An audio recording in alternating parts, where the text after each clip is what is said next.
What's up, guys? I'm recording this video with a very heavy heart because after a lot of sleepless nights, after a lot of tears dropped. Of all the parts of our life we want to work well, perhaps the most important is lifestyle.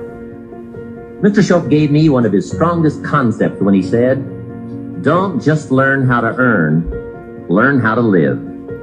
And that's what lifestyle is all about, learning how to live. Here's one of the great challenges of life: being happy with what you have while in pursuit of what you want. Now consider this. Some people have plenty of beautiful things filling their days, but they get little happiness from them. Some people have money, but they have trouble finding joy in their lives.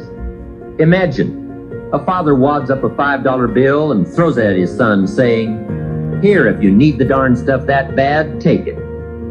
Same money, poor style. And remember, it's not the amount that counts. It's the style that counts. Mr. Shope taught me lifestyle in those early days, starting with small amounts. He said, imagine that you're getting your shoes shined, and the shoe shine boy has done a fabulous job. You have one of the world's all-time great shines. So you pay him for the shine. Now you consider from the change in your hand what kind of tip to give him. And the question pops into your mind, shall I give him 1 quarter or 2 quarters for my neat shine? Mr. Shope said, if 2 amounts for a tip ever come to your mind, always go for the higher amount. He said, become a 2-quarter person. I said, what difference would that make, 1 quarter or 2 quarters? He said, all the difference in the world. If you said, well, I'll just give him 1 quarter, that will affect you for the rest of the day. You will start feeling bad. Sure enough, in the middle of the day, you will look down at your great shoe shine and say, I've got to be cheap. 1 lousy quarter. That will affect you.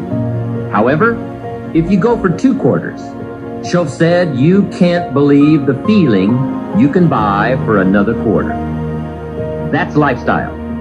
Becoming a 2-quarter person and learning to get joy from the greater person you are becoming. A man came up and introduced himself to me after one of my seminars in Detroit, Michigan. And he said, Mr. Rohn, you got to me tonight. I've decided to change my whole life. I said, fantastic. He said, you will hear about it someday. I said, I don't doubt that. Sure enough, a few months later, I was back in Detroit for another lecture. And the same man walked up and said, Mr. Rohn, do you remember me? I said, I do. You are the man who said he was going to change his life. He said, that's me, and I've got to tell you a story. Here's the story he told me.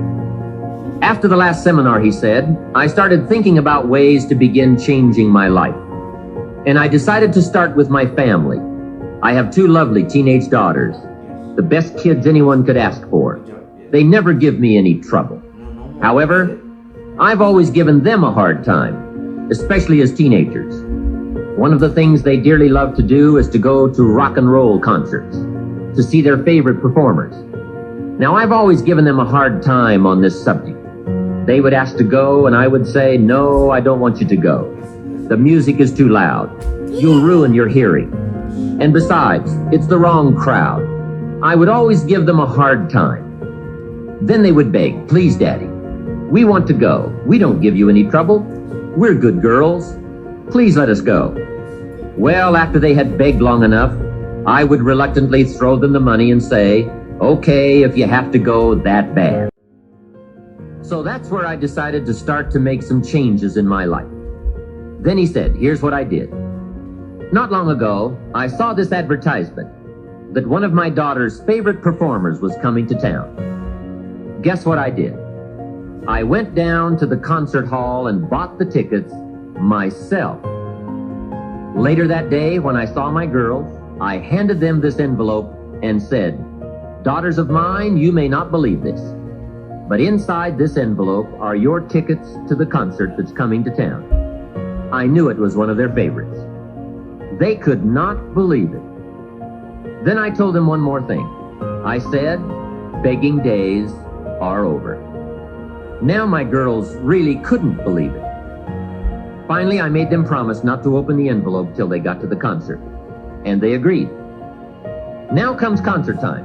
When they arrive, they open the envelope and hand the tickets to the usher.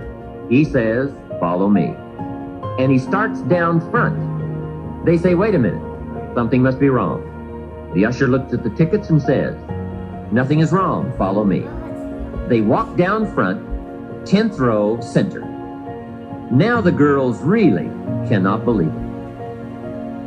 He said, "I stayed up a little late that night, and sure enough, around midnight, my daughters came bursting through the front door.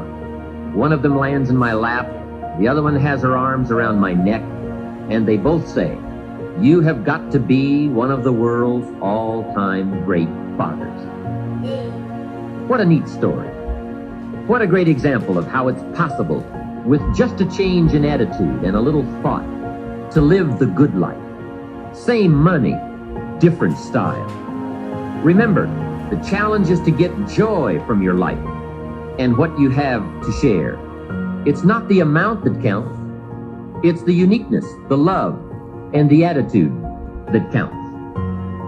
Good thing about how I made a career was I was patient. So I would say to anybody still today, if you're going to be good at something, it does take a while.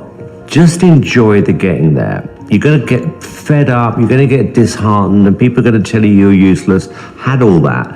But what I can say, after about 15 or 20 years, I learned how to do something well. And I enjoyed that getting there as much as being there.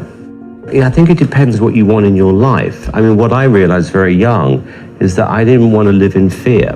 All my years in school, I did live in fear that if you got something wrong, they would beat you. I mean, literally.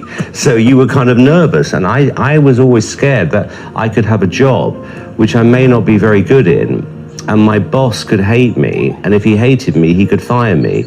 And I thought I couldn't live my life like that. So I kind of prepared myself to be good at something where I wouldn't have to have a boss, and then I would only have myself to answer to, and then I wouldn't live in fear any longer. And there are times in this job where you get nervous or you lose your nerve, but I don't wake up every morning like